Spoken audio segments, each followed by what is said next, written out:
नमस्कार साथियों, मैं कुश कुमार सरल एग्जाम के यूट्यूब चैनल पे आपका स्वागत करता हूं। दोस्तों, लेकर आए हैं बिहार शिक्षक भर्ती का महत्वपूर्ण प्रैक्टिस सेट जो आपके बिहार शिक्षक के लिए महत्वपूर्ण होगा और उम्मीद है कि यह वीडियो आपको पसंद आएगा। जो भी मेरे नए दोस्त इसमें जुड़ रहे हैं, कृपया चैनल को सब्सक्राइब कर लें और क्लास देखने के बाद लोग सभी इसको लाइक करना ना भूलें। तो शुरू करते हैं। मैं आज का प्रैक्टिस सेट जो सामाजिक विषय से संबंधित है। पहला प्रश्न है हमारा, उर्दू का शाब्दिक अर्थ क्या है? शिविर, घर, महल या दरबार। तो उर्दू का जो शाब्दिक अर्थ है वो है फिलहाल शिविर। और इसका जो शब्द शाही शिविर या खेमा या तंबू इसे बोलते हैं। यह शब्द तुर्कों के साथ भारत आया था। अगला प्रश्न हमारा है, अगर हिंदी उन पर थोपी गई तो बहुत सारे लोग भारत से अलग हो जाएंगे, किसने कहा? राजगोपालाचारी, सरदार पटेल, राधा कृष्ण या कृष्णामाचारी। तो इसका जो राइट आंसर है कृष्णामाचारी कहे थे। टीटी कृष्णामाचारी ने दक्षिण भारत के लोगों की ओर से चेतावनी देते हुए कहा है कि अगर उन पर हिंदी थोपी गई तो बहुत सारे लोग भारत से अलग हो जाएंगे। अगला प्रश्न हमारा है, औपनिवेशिक शिक्षा ने भारतीयों के मस्तिष्क में हीनता का बोध पैदा कर दिया। गांधी जी ऐसा क्यों मानते थे? ऑप्शन है, भारतीयों द्वारा पश्चिमी सभ्यता को श्रेष्ठ मानने के कारण। बी है, अंग्रेजी भाषा में शिक्षा के कारण। सी है, पाठ्य पुस्तकों पर शिक्षा को केंद्रित करने के कारण। या डी है, भारतीयों का अंग्रेजी शासन के समर्थन करने के कारण। तो इसका जो सही जवाब है फिलहाल ऑप्शन ए होगा इसका। अगला प्रश्न हमारा है, federation of India chambers of commerce and industry FICCI की स्थापना कब हुई थी? फिक्की की स्थापना की बात करें तो फिक्की की स्थापना हुई थी सन 1927 में। यह पूरे भारत में व्यापारिक हितों के लिए काम करने वाली संस्था बन गई थी। अगला प्रश्न हमारा है, दशावतार मंदिर किस देवता की प्रतिमा है? विष्णु का, शिव का, बुद्ध का या ब्रह्मा का? तो दशावतार जो मंदिर है उत्तर प्रदेश के ललितपुर जिले देवगढ़ में है और यह एक विष्णु मंदिर है। ठीक, इस मंदिर का निर्माण गुप्त काल में किया गया था। मंदिर के द्वार पर गंगा और यमुना की मूर्तियां उत्कीर्ण की गई हैं। अगला प्रश्न हमारा, सर्वप्रथम ब्राह्मी लिपि को किसने पढ़ा? जेम्स प्रिंसेप, हेनरी जेम्स मिल या बेथम? तो ब्राह्मी लिपि को जो पढ़ने वाला पहला व्यक्ति था वो जेम्स प्रिंसेप था। अंग्रेज विद्वान था यह, और इस लिपि को उन्होंने 1837 में पढ़ा था। ठीक, और जो अशोक के जो शिलालेखों को पढ़ने वाला भी यही था, जेम्स प्रिंसेप, क्योंकि उसमें ब्राह्मी लिपि लिखी हुई थी। निम्नलिखित में से कौन सा हड़प्पा सभ्यता की विशेषता नहीं? शहरी जीवन, ग्रामीण जीवन, विदेशों के साथ व्यापार, सुनियोजित नगर नियोजन। तो हड़प्पा सभ्यता की जो विशेषता नहीं तो फिलहाल ग्रामीण जीवन नहीं था, वो शहरी जीवन था और विदेशों के साथ व्यापार था, सुनियोजित नगर निर्माण की व्यवस्था थी। अगला प्रश्न हमारा है, शिलप्दिकारम के संदर्भ में कथन पर विचार करना है। लगभग 1500 साल पहले इसकी रचना इलांगो नामक कवि ने की थी। यह एक प्रसिद्ध कन्नड़ महाकाव्य है। इसमें कोवलन नाम के एक व्यापारी की कहानी है जो मदुरई में रहता था। अगला है, एक मिनट,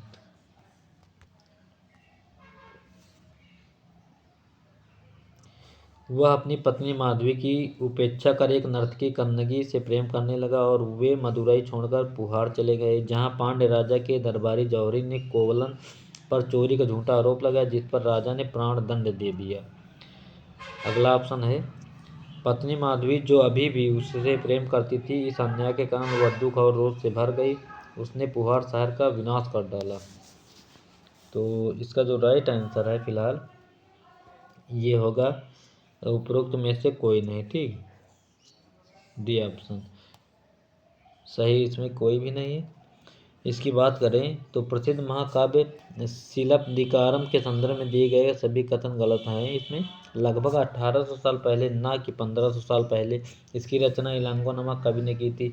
यह एक प्रसिद्ध तमिल ना कि कन्नड़ महाकाव्य, तमिल है, कन्नड़ काव्य नहीं है। इसमें कोवलन नाम के एक व्यापारी की कहानी है जो पुहार ना कि मदुरई में रहता था, ये पुहार में रहता था। वह अपनी पत्नी कन्नगी ना कि माधवी, कन्नगी से की अपेक्षा एक नर्तकी माधवी ना कि कन्नगी, मतलब उल्टा नाम कर दिया था, से प्रेम करने लगा और वो पुहार में नहीं मदुरई में छोड़कर पुहार चला गया था, जहाँ पांड्य राजा प्राण दंड ने दे दिया। पत्नी कन्नगी जो अभी भी उससे प्रेम करती थी, इस अन्याय के कारण दुख और रोष से भर गई और उसने मदुरई शहर का विनाश कर दिया। अतः विकल्प में इसमें ये डी सही होगा। ठीक, अगला प्रश्न हमारा है, कथन सम्मिलित करना है। भरतनाट्यम कथकली उड़ीसा या कुचिपुड़ी? उड़ीसा है तो ओडिसी इसका संबंध है। कुचिपुड़ी आंध्र प्रदेश, कच्चीपुड़ी आंध्र प्रदेश में पाई जाए। कथकली केरल से, भरतनाट्यम तमिलनाडु से है। तो इसका राइट आंसर हो 4 3 1 2 यानी कि 43 12 इसका सही जवाब होगा। इसका राइट आंसर होगा बी ऑप्शन। अगला प्रश्न हमारा है, सूरत में जारी की गई हुंडियों को निम्नलिखित में से कौन से बाजार में मान्यता प्राप्त थी? बेल्जियम के एंटवर्प, मिस्र में काहिरा, इराक में बासरा। इनमें से सही उत्तर का चयन करना है आपको। तो इसका जो राइट आंसर है फिलहाल होगा उपरोक्त में से सभी कथन इसके सही हैं। अगला प्रश्न हमारा है, एक मिनट और इसको जूम कर लें। आबाद शब्द के संदर्भ में निम्नलिखित कथनों पर विचार करना है। फारसी शब्द आबाद और आबादी आबेद शब्द से निकला है, जिसका अर्थ है पानी। आबाद शब्द उस जगह के लिए इस्तेमाल किया जाता है जहाँ बसावट है हो। इसका एक अन्य अर्थ खुशहाली भी है। आबादी का अर्थ जनसंख्या एवं समृद्धि दोनों ही है। तो इसका जो राइट आंसर होगा फिलहाल वो होगा सी ऑप्शन। 2 3 4 है इसके राइट आंसर। ठीक, अगला प्रश्न हमारा है, सूची को सम्मिलित करना है और सही उत्तर का चयन करना है। तो इसमें दिया हुआ है, पृथ्वीराज चौहान का जो संबंध है फिलहाल, इनका संबंध तो फिलहाल 1775 से था यार। 1775 से 1192। ठीक, और शमसुद्दीन इल्तुतमिश का जो संबंध है 1200। इसमें एक मिनट, सही उत्तर का चयन करना ना। ठीक, हाँ। और शमसुद्दीन का जो समय था वो फिलहाल 1210 से 1236 ये था। और जलालुद्दीन खिलजी का जो समय था वो 1290 से 1296। और गयासुद्दीन तुगलक का जो संबंध था वो 1266 से ये। तो इसके जो राइट आंसर होंगे फिलहाल 2 3 4 होंगे। इसका राइट आंसर होगा फिलहाल डी। ठीक, 3 4 2 1। पृथ्वीराज चौहान का संबंध फिलहाल इसमें तो गलत दिया है। इसका संबंध था 1775 से 1192।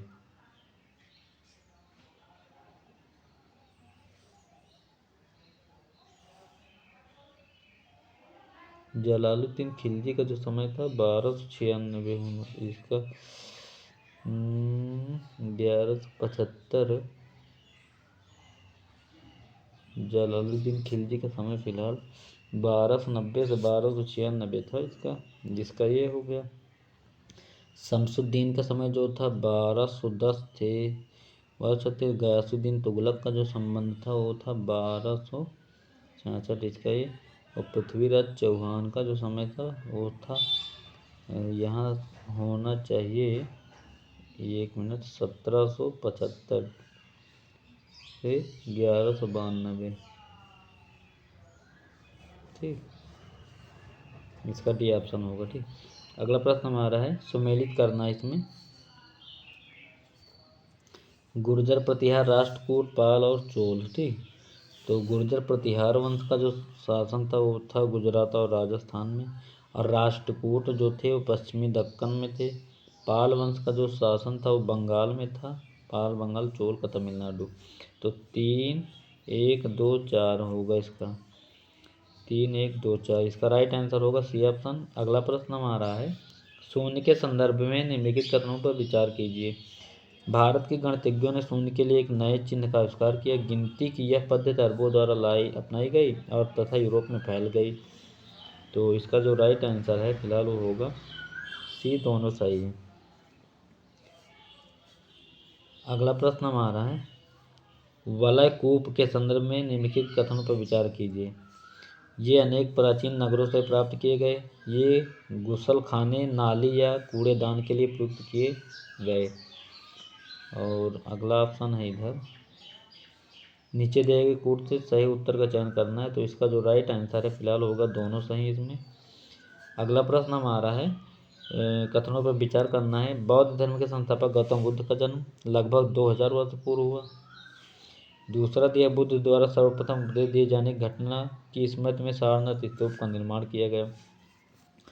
तो इसका जो राइट आंसर है फिलहाल बी ऑप्शन है, केवल दूसरा सही है। सिद्धार्थ थे इनका संस्थापक जो थे, बौद्ध धर्म के सिद्धार्थ थे, जिन्हें गौतम बुद्ध के नाम से जाना जाता। उनका जन्म 2500 वर्ष पूर्व हुआ था, न कि 2000 वर्ष पूर्व। ठीक, अगला प्रश्न हमारा है, धौलावीरा के संदर्भ में कौन सा कथन गलत है। यह कच्छ के इलाके में खादिर बेंच के किनारे बसा था। धौलावीरा नगर अन्य नगरों की तरह 2 भागों में विभक्त था। इसके हर हिस्से के चारों ओर पत्थर की ऊंची ऊंची दीवार बनाई गई। इस नगर में एक खुला मैदान था।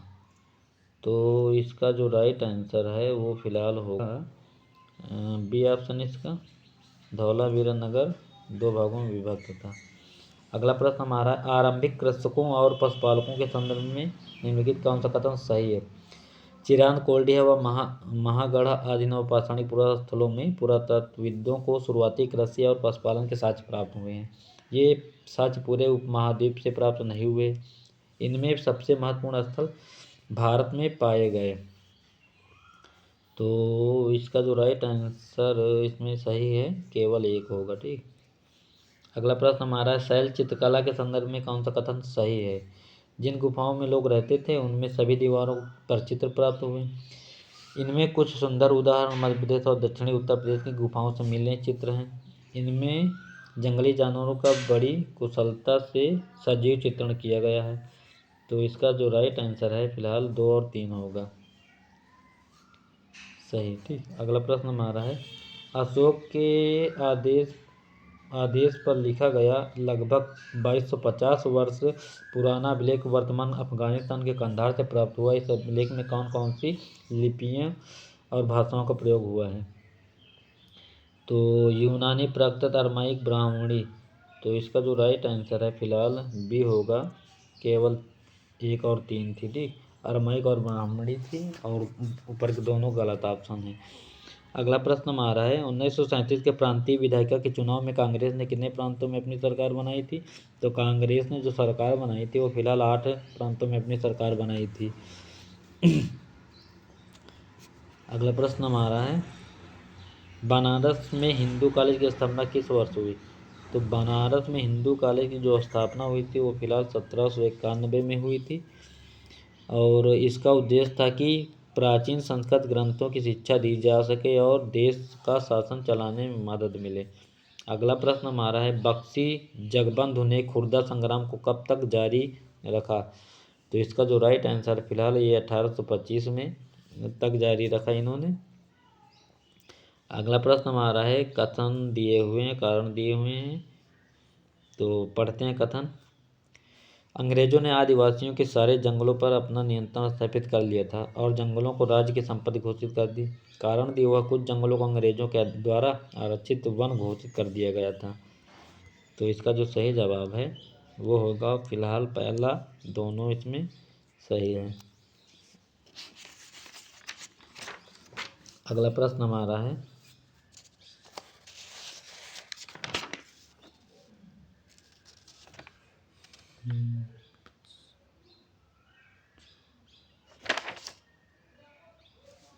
प्रश्न है हमारा 25 नंबर, कलमकारी छापा भारत के किस राज्य के बुनकरों से है। तो कलमकारी का जो संबंध फिलहाल आंध्र प्रदेश से संबंधित है ये।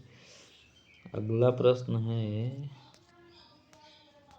26 नंबर, 1761 में पानीपत की लड़ाई में जो तीसरी लड़ाई हुई थी उसमें किसकी हार हुई थी। तो पानीपत की जो लड़ाई हुई थी उसमें फिलहाल मराठों की हार हुई थी। तो इसका जो राइट आंसर है फिलहाल डी होगा। अगला प्रश्न हमारा है, निम्नलिखित कौन जनसंख्या वितरण की प्रभावित करने वाले कारक हैं। तो जनसंख्या वितरण सभी प्रभावित करते हैं। इसका राइट आंसर होगा उपरोक्त में से सभी। अगला प्रश्न हमारा है, बायोगैस का निर्माण किन गैसों के मिश्रण से होता है। तो बायोगैस का जो निर्माण होता है वो फिलहाल होता है मीथेन और कार्बन डाइऑक्साइड से होता है। अगला प्रश्न है खनिज किस प्रकार का संसाधन है। तो खनिज फिलहाल होते हैं अनवीकरणीय संसाधन होते हैं, जिसमें धातुओं का पुनर्चक्रण एक अन्य तरीका है जिससे खनिज संसाधनों की संरक्षित किया जा सकता है। अगला है इसमें सुमेलित करना है आपको। डरबन और सिडनी, फिलहाल सिडनी जो है ऑस्ट्रेलिया में है। लॉस एंजिल्स जो है उत्तरी अमेरिका में, इसको मिला ये। डरबन जो है अफ्रीका का एक रेलवे स्टेशन था। सिंगापुर एशिया महाद्वीप का देश है। ठीक, तो इसका राइट आंसर होगा 4, 3, 1, 2 यानी कि 43, 12। 43, 12 ये इसका राइट आंसर डी ऑप्शन। अगला प्रश्न हमारा, इसको भी सुमेलित करना है। मिसिसिपी, दनुबी, नाइजर और डार्लिंग। तो हमारी डार्लिंग नदी आपको पता है ये ऑस्ट्रेलिया में बहती है। मिसिसिपी या मिसौरी जो नदी है वो है उत्तरी अमेरिका की। नाइजर नदी जो है इसका जो संबंध है नाइजर का, ये है अफ्रीका से, और दानुबी नदी है यूरोप की। तो सही जवाब है 4, 3, 1, 2। इसका भी 43, 12 होगा, इसका बी ऑप्शन। अगला प्रश्न हमारा है समुद्रों तथा महासागरों के जल में लवणता की अधिकांश मात्रा किसकी होती है। तो नमक का जो रासायनिक सूत्र होता है NaCl होता है ना, तो NaCl को कहते हैं हम लोग सोडियम क्लोराइड कहते हैं इसको। ठीक, विशाल लोहे निक्षेप कहाँ पाए जाते हैं। अफ्रीका में, चीन में, भारत में, ऑस्ट्रेलिया में। तो इसका जो राइट आंसर है फिलहाल ये चीन में पाए जाते हैं। अगला प्रश्न हमारा है पृथ्वी की त्रिज्या कितने किलोमीटर है। तो पृथ्वी की जो त्रिज्या है फिलहाल ये 63-71 किलोमीटर है। अगला प्रश्न है ग्रीष्म ऋतु में उत्तर भारत में दिन के समय बहने वाली गर्म शुष्क हवा को क्या कहते हैं। तो भारत में जो बहती है उसे लू कहते हैं। और इसके बारे में और बता दें,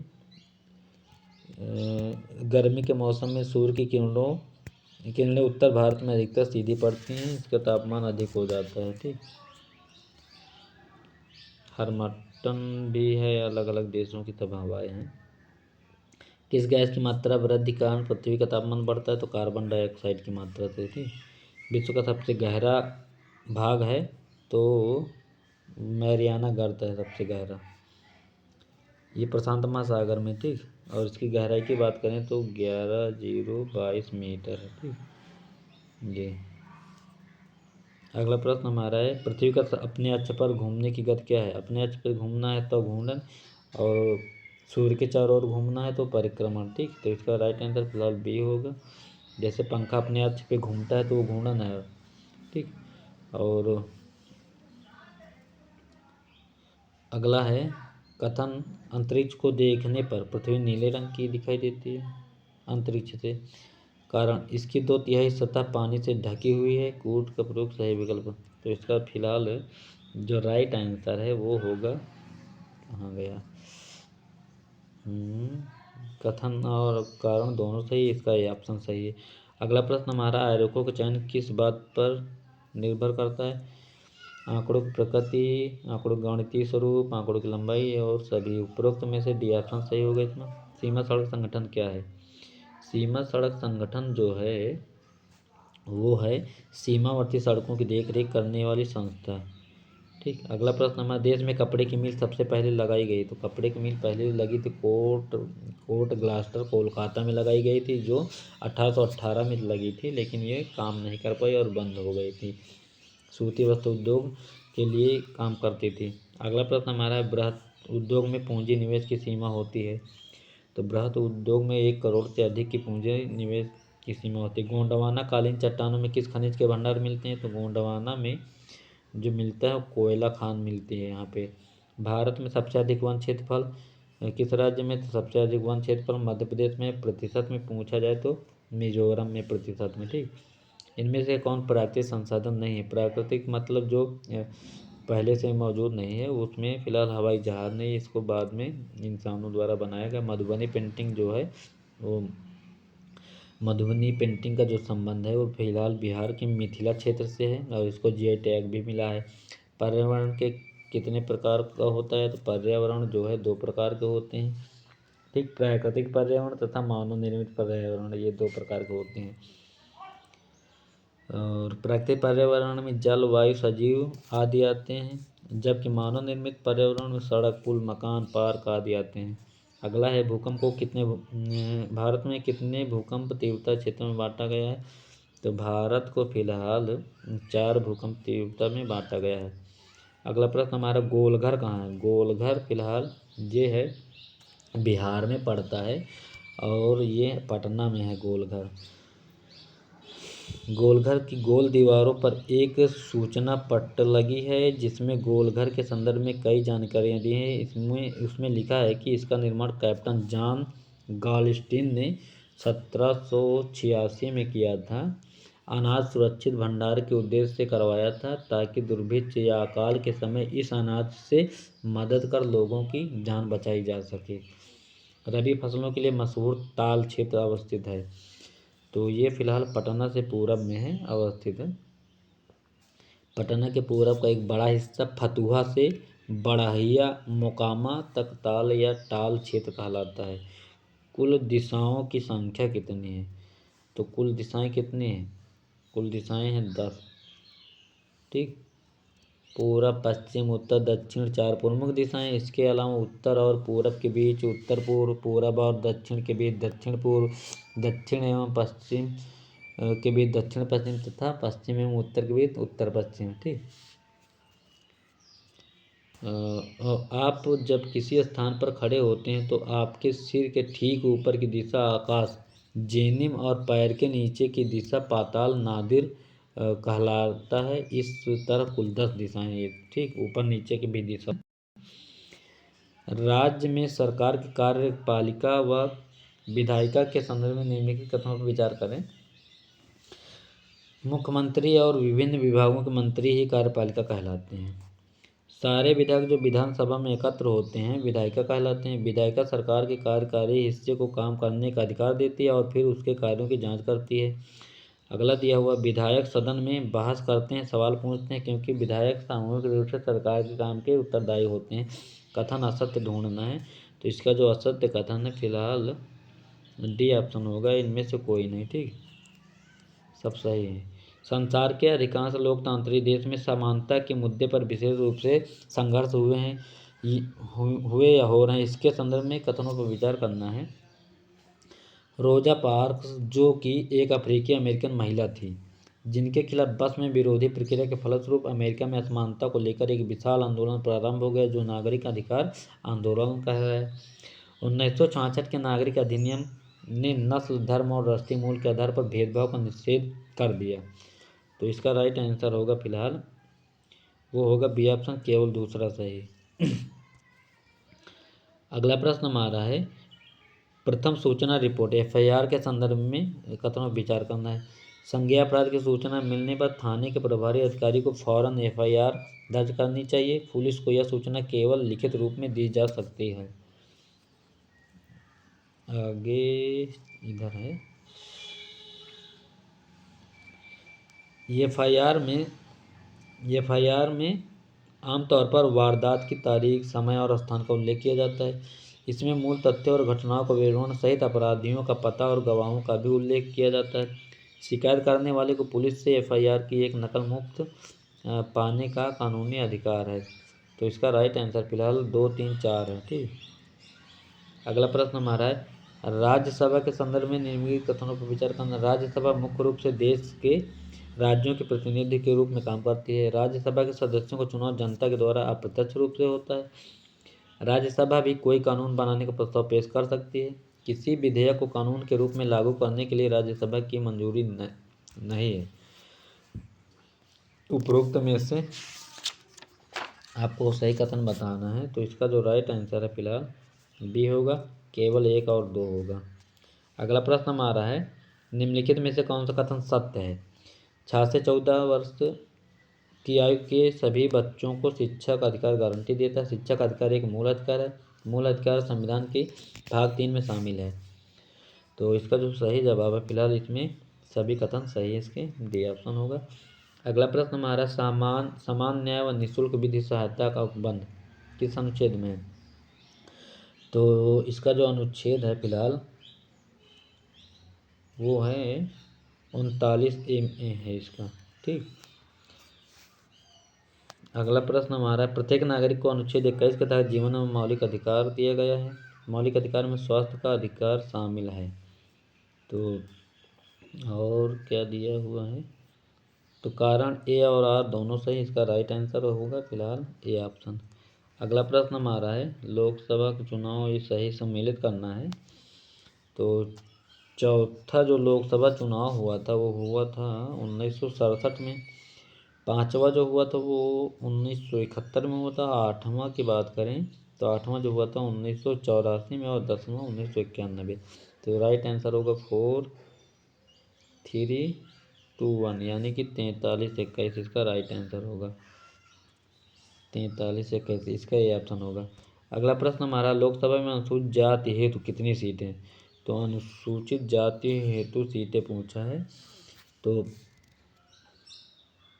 इसका जो राइट आंसर है फिलहाल ये होगा बी ऑप्शन 84 सीटें। ठीक, राज्यसभा में अधिकतम 250, लोकसभा में 552 सीटें, लोकसभा में अनुसूचित जाति के लिए 84 सीटें और जनजाति की पूछे तो ये जनजाति के लिए 47 सीटें हैं। अगला प्रश्न हमारा भारतीय व अमेरिकी धर्मनिरपेक्षता के संदर्भ में कथनों पर विचार करना है। अमेरिका में धर्म व राज्य के बीच स्पष्ट अलगाव है। भारतीय धर्मनिरपेक्षता में राज्य को विशेष मामलों में धार्मिक हस्तक्षेप करने की छूट दी गई। अमेरिका में किसी धर्म को पूर्णतः समाप्त किया जा सकता है। तो इसका राइट आंसर होगा फिलहाल डी 1 व 2 सही। ठीक, अगला प्रश्न हमारा निम्नलिखित में से कौन से तत्व संविधान के मूलभूत लक्षण माने जाते हैं? संसदीय शासन प्रणाली, संघवाद, शक्तियों का विभाजन, धर्मनिरपेक्षता। तो इसका जो राइट आंसर है फिलहाल 64 नंबर का होगा। इसमें सभी सही है। ठीक, सी ऑप्शन। अगला प्रश्न हमारा निम्नलिखित में से कौन सा अधिकार मौलिक अधिकार में शामिल नहीं है? स्वतंत्रता का अधिकार, शोषण के विरुद्ध, सांस्कृतिक और शैक्षिक, आर्थिक अधिकार। तो इसका जो राइट आंसर फिलहाल आर्थिक अधिकार नहीं इसमें।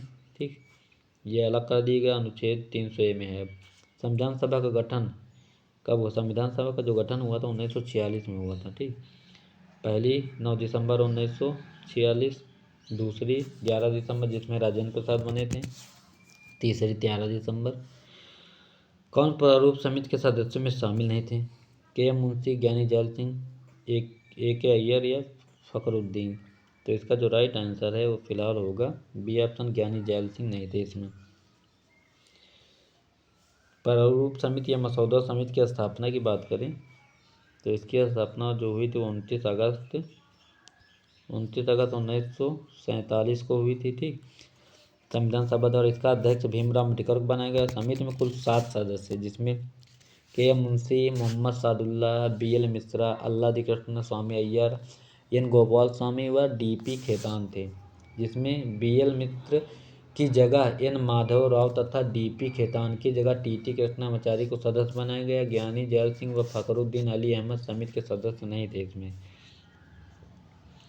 तो इसका फिलहाल राइट आंसर होगा 67 में बी ऑप्शन होगा। 2 व 4 सही इसमें पूछा है सही विकल्प।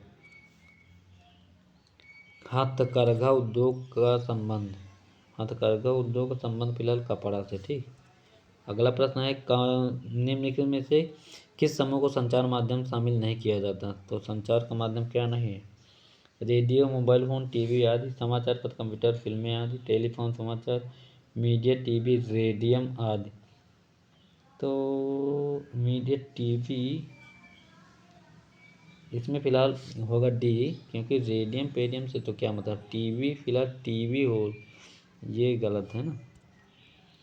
अगला है अनुसूचित जाति व अनुसूचित जनजाति में स्कूल शिक्षा से वार्षिक ड्रॉप आउट कर दर अधिक है और देश के अनेक भागों में संसाधनों की कमी है। तो इसका राइट आंसर फिलहाल ए है, दोनों इसके सही हैं। अगला प्रश्न हमारा है गठबंधन सरकार के संदर्भ में निम्नलिखित कथनों में से कौन सा कथन सही है? गठबंधन सरकार का गठन कई पार्टियों से मिलकर होता है, सही बात। इसमें विभिन्न राजनीतिक दलों की भागीदारी होती है, ये भी सही है। किसी विशेष दल को बहुमत प्राप्त न होने की दशा में इसका गठन किया जाता है, ये भी सही है। गठबंधन सरकार का गठन बहुतायत में किया जाता है। तो इसका जो राइट आंसर है फिलहाल होगा बी 1, 2 और 3 सही थी। अगला प्रश्न हमारा, अमेरिका में नागरिक अधिकार आंदोलन का प्रारंभ हुआ। तो अमेरिका में जो नागरिक के लिए अधिकार आंदोलन शुरू हुआ था वो फिलहाल 1950 के दशक के अंत में शुरू हुआ था। अगला प्रश्न है, कौन सा कथन असत्य है? सरकार कानून बनाती है तथा देश में रहने वाले सभी लोगों को कानून मानने होते हैं, सही है। सरकार लोगों को कानून मानने के लिए बाध्य कर सकती है, नहीं, ये गलत है। कोई भी व्यक्ति जिसको यह लगे कि कानून का सही ढंग से पालन नहीं हो रहा, वह न्यायालय की शरण नहीं जा सकता, ये भी गलत है। जा सकता है, इनमें से कोई नहीं। तो इसका जो राइट आंसर है वो फिलहाल होगा सी ऑप्शन। अगला प्रश्न है, कृषि के संदर्भ में निम्नांकित क्रमानुसार व्यवस्थित कीजिए। खेत तैयार करना, कटाई करना, निराई करना, बुआई करना, ठीक। तो पहले क्या करोगे आप? पहले आप करोगे खेत को तैयार करोगे, ठीक। उसके बाद आप बुआई करोगे, बुआई के बाद आप निराई करोगे, तब लास्ट में आप कटाई करोगे ना। तो ये होगा इसका राइट आंसर होगा फिलहाल, इसका होगा 3, 1, 2, 4, ठीक। ये आपको अगला है, खसरा के संदर्भ में कथनों पर विचार करना है। खसरा कृषि से संबंधित दस्तावेज है या भूमि संबंधित दस्तावेज है, सही तो है। और इसमें ज़मीन पर उगाई जा रही फसलों का ब्यौरा होता है, यह एक कानूनी भूलेख है। तो इसके राइट आंसर फिलहाल सभी हैं, ठीक। अगला है, पंचायती राज संरचना में खंड स्तर पर कौन कार्य करता है? तो खंड स्तर पर जो काम करता है फिलहाल पंचायती समिति करती है, ठीक। बी ऑप्शन इसका राइट आंसर। ग्राम स्तर पर ग्राम पंचायत करता है और खंड स्तर पर पंचायत समिति करती है, जिला स्तर पर जिला पंचायत करती है। यंग इंडिया के जो लेखक हैं फिलहाल वो हैं जहाँ इसके महात्मा गांधी हैं, यंग इंडिया के। और यह एक साप्ताहिक पत्रिका थी, अंग्रेजी में प्रकाशित थी ये। अगला है हमारा, किसे उद्देशिका में 42वें संविधान संशोधन 1976 जोड़ा गया? अखंडता, समाजवादी, राजनीतिक न्याय, पंथनिरपेक्ष। तो इसका जो राइट आंसर है फिलहाल बी ऑप्शन होगा। 1, 2 और 4 है, ठीक। तीसरा नहीं था इसमें। अगला प्रश्न हमारा है, निम्नलिखित कथनों पर विचार करना। आधे से अधिक भारतीय गाँव में रहते हैं। ग्रामीण लोग रोजगार हेतु शहरों की ओर स्थानांतरण हेतु बाध्य हैं, सही है। गाँव के लोग आधुनिक प्रौद्योगिकी का इस्तेमाल बिल्कुल नहीं करते क्यों नहीं? ऐसा तो नहीं है। ग्रामीण जनसंख्या कृषि पर निर्भर है, हाँ ये बात सही है। तो इसका जो राइट आंसर है वो होगा केवल 1 व 4 सही, ठीक। अगला है, भारत के संदर्भ में केरल के अवस्थित। तो केरल कहाँ है भारत के उसमें संदर्भ में? तो ये दक्षिण पश्चिम में पड़ता है। तो ये थे आज के हमारे सामाजिक विषय से 80 प्रश्न, जो बिहार शिक्षक भर्ती टियर 3 की तैयारी करते हैं उनके लिए रिवीजन के लिए महत्वपूर्ण होगा। और उम्मीद है कि यह वीडियो आपको पसंद आएगा। तो क्लास को ज़्यादा से ज़्यादा आप लोग शेयर कर दीजिएगा जो बिहार से संबंधित तैयारी करते हैं। तब तक के लिए बाय और थैंक्स क्लास देखने के लिए।